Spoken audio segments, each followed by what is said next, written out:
విమాన ప్రయాణ సౌకర్యాలను విస్తరించే దిశగా ప్రభుత్వం కీలక నిర్ణయం తీసుకుంది.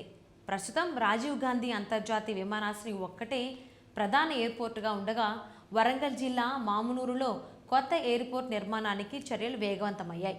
మామునూరు ఎయిర్పోర్టుకు సంబంధించిన డిపిఆర్ అంటే డీటెయిల్డ్ ప్రాజెక్ట్ రిపోర్ట్ ఇప్పటికే సిద్ధమైంది.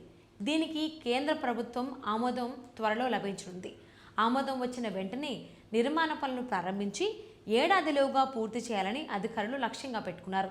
ఈ ప్రాజెక్టు కోసం రాష్ట్ర ప్రభుత్వం ఇప్పటికే సుమారు 950 ఎకరాల భూమిని సేకరించి ఎయిర్పోర్ట్స్ అథారిటీ ఆఫ్ ఇండియాకు అప్పగించింది.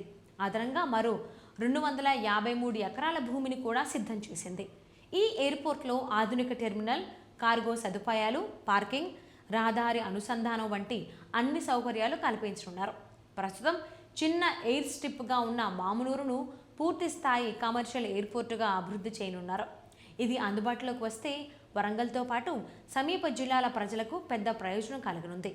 విమాన ప్రయాణం కోసం హైదరాబాద్కు వెళ్లాల్సిన అవసరం తగ్గి నేరుగా చెన్నై, బెంగళూరు, ముంబై వంటి ప్రధాన నగరాలకు కనెక్టివిటీ లభించనుంది.